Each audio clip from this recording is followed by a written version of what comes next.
3 Stars, where we talk about everything Clash of Clans Esports. The competition is heating up. There are only 16 teams remaining trying to fight for a golden ticket. Let's jump into it. I'm your host, CarbonFin, and today iTzu is joining for our second episode. iTzu, welcome to the show. How you doing? I'm doing great, Carbon. Thank you so much for having me. And I think we want to talk a bit more about the Clash of Clans World Championship, because we have already given away 4 golden tickets over the year, and this leaves 4 more golden tickets to give away to give those teams a chance of participating in the Clash of Clans World Championship later this year. But Carbon, what do we have in store for today's episode? We'll recap a bit of Stage 2, who made it through, our favorite teams that competed in it, a look at our personal favorite match, and a breakdown of the best attack. We'll look ahead at Stage 3 and beyond. Every stage is slightly different, so teams are going to need to adjust to all the different formats. Lastly, we'll get to know the second team to qualify, MS Esports. Who are they? How did they qualify? And what can we expect from them in the finals? That's enough from me. iTzu, let's get right into it. We had last weekend the Stage 2, which was the first broadcasted stage of all, and what's amazing to see all of the teams coming out of the gate with amazing attacks, amazing bases and defenses. But first, we want to talk a bit more about the format. It was a double elimination, but Stage 1, which was before that, was a ladder stage with overall 11,000 clans actually entering, but only 64 got into the second stage. And in the second stage, we got down to 16 teams, which is way less. But Carbon, which teams stand out for you personally? For me, Space Station was unbelievable. They came in as a #1 seed, 60-0 through the ladder phase, and then they did not lose in Stage 2. They got a perfect war, then a 14-star war, and then another perfect war. Only one attack. They did not get a 3-star, which was an unbelievable performance. And the high expectations, they lived up to it. So Space Station was definitely the standout team for me. What about you, iTzu? I mean, first of all, I can completely agree on Space Station. They were looking incredible on offense and defense. But I feel like for me, the team would stand out was Reported Gaming, actually. Because if you take a look at a couple of their opponents, for example, Chessmate Gaming, who hold back Bedzinger, or like Martial Kids, how they were named in this tournament, to 9 stars. And after that, defeating them with like 14 stars, that to me is pretty impressive, especially with that all-deciding match in the end versus Chessmate, starting off with around about 60%-ish 2-star. That is showing a lot of momentum, a lot of mental strength, which I feel like really those teams need to get to the next stages in this tournament. But Carbon, what was a dark horse team for you in this tournament? So Dark Horse, to me, in terms of a team that kind of snuck in or maybe under the radar, or could have been a team that could have had high expectations but didn't deliver, kind of in terms of that, I would say Marshall's Kiss or Bedzinger, that many people know him by. Like you mentioned just before, they put up 9 stars in their very first match against Chessmate Gaming, and then push them down to the lower bracket. And even on the broadcast, iTzu, you were mentioning how they are amazing in the lower bracket. When the pressure is on, they step up, and that's exactly what they did. They moved their way through the lower bracket, and of course, their final match in the lower bracket was against who else? Chessmate Gaming, who sent them down to the lower bracket to start, and they got the revenge, and they knocked out Chessmate Gaming, and now Marshall's Kiss has the last laugh as they're moving on to Stage 3 right there. So definitely dark horse for me was Marshall's Kiss, but what about you, iTzu? For me, it was Marshall Warlord. What's really impressing me in the match, which we broadcasted as well, with their incredible attacks. They used a lot of ground attacks, which we do not see that often, which I'm already a fan of. A lot of Queen Charge Hybrid especially. I think we have to mention Cardiel over there, who is one of the best Queen Charge Hybrid attackers in the world, and he's showcasing that in Legends as well, in his streams and videos, which I feel like is always so impressive to watch. So them really making it all the way through the lower bracket then was really cool to watch and to broadcast then. But Carbon, for you, what was the team which you really enjoyed watching and which was a fan favorite as well, maybe? For me, the fan favorite that I really enjoyed watching was, of course, Queen Walkers, right? Many people love to watch Queen Walkers. Why? Because Queen Walkers has been in the competition for so long. Actually, every year, 2019, 2020, 2021. So if Queen Walkers are not in the World Finals for 2022, it's going to feel so much different. And they put on a show every single time you watch them in any war, in any competition, not even just on the biggest stage, even in the small community tournaments. They put on some amazing attacks. But we've seen Queen Walkers, they advanced to the next stage of the competition. But there was a team, just like Queen Walkers, that's been part of all the years in the World Finals. They got eliminated. Who was that, iTzu?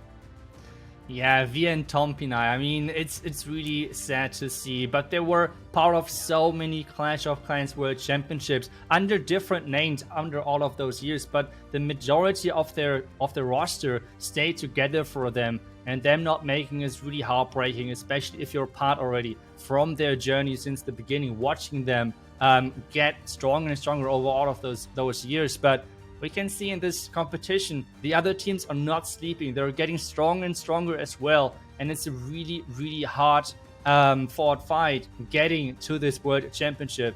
But overall, since we have talked now about the teams, what was your favorite match to watch or even to cast over this stage 2? In stage 2, definitely where it was the #1 team, Space Station. They went up against No Chance Ice. It was an absolutely amazing match. But one attack in particular was Bernal. Yeah, it was amazing to see how Bernal turned his attack, which seemed like it was going to fail, right? It seemed like he had almost no troops left. He had a little bit of a queen charge to the town hall. That kind of died off. Then the balloons that went to the top side of the base into the eagle, that died off. And then it was the stone slammer that came in at the end. That was clutch to be able to get that. It was an amazing to see all the value that Bernal got in his attack. And of course, we were shocked to watch it live, to turn around and save the attack in the Clash of Clans World Finals qualifiers on one of the biggest stages that you have to play on, especially for this year. But was there any standout attack for you, iTzu? I mean, I can just agree. I mean, I would agree on that specific attack, and especially join with some maybe tips for the viewers, because I feel like those attacks from the pros seem always so out of reach. Like, you can never really get on the same level, it seems like. But I would kind of say I would disagree, because what they do is they put a lot of time into those attacks and try to master those, and they really try to abuse the fact that Legend League right now is so competitive. So if you want to really sharpen your attacking skills in Clash of Clans, I can really recommend to you, if you're at Town of 14 or even already at Town of 13, you can get to Legends and really try to master your strategy and ins and outs. And especially, as Carbon just said, if something is going wrong, in your attack, how should you react? Should you add maybe a hero to your main push which has failed? Should you save your siege machine as Bernal in his attack? And those are like those small things which can make a huge difference, and that can be taught so nicely in the Legend League. That would be my advice overall for the viewers. All right, so let's take a look at what's to come, iTzu. Yeah, since we had now stage 2, the next one is going to be stage 3, where 16 teams entering into a Swiss system. What does this mean? Well, it's either 3 wins and you're going to move on, or you're having 3 losses and dropping out of the competition. Overall, we're going to have 8 teams moving to stage 4. With the format out of the way, Carbon, which teams do you think are going to perform well in the Swiss system?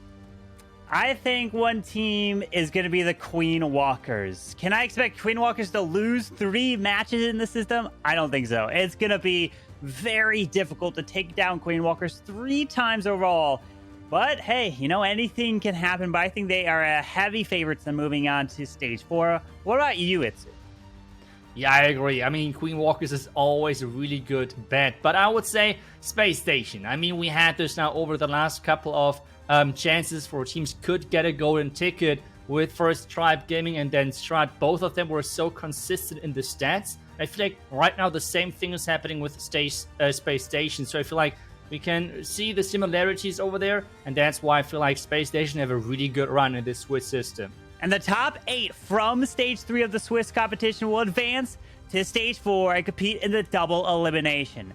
And from the double elimination, only the top 4 will be able to get a golden ticket and be competing in the World Finals.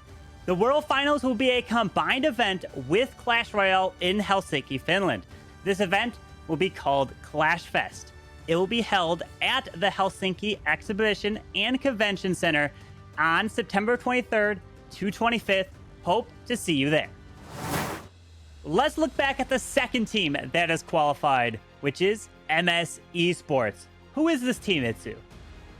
Well, this team is having 5 incredible players. They have the team captain, Kingsman, we have Cynthia, we have Nachoa, we have Elec and Ariam all playing for them.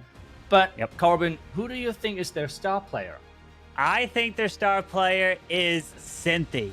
He is absolutely incredible. Because Cynthia, being part of MS Esports, they qualified and got their golden ticket through the Clash Masters. They defeated Bedzinger, Vitang, and Queen Walkers in the double elimination. And it was incredible to see what they were able to come through with, especially the meta, right? They bring unconventional attacks, especially Hog Riders, iTzu, right? Nobody really brings Hog Riders nowadays, but MS Esports, they love it. Yeah, especially Cynthia. Like, how he's using those Hog Riders always impresses me. And it always looks kind of funny when you're taking a look at the rankings of the strategies. Because some websites always show what strategies are in the top 200 in the global rankings. And there's always this really weird position between all of the different Lalo players. There's a mass Hog Rider player with skeleton spells. And you're asking, like, what is happening there? Is that a mistake? No, that's just Cynthia, who is incredible with this strategy and pushing quite high in the Legend rankings. But since they have gotten the golden ticket overall, they are really trying to concentrate on this Clash of Clans World Championship in September and try to really finalize their strategies. And I guess their bases as well, Carbon, right?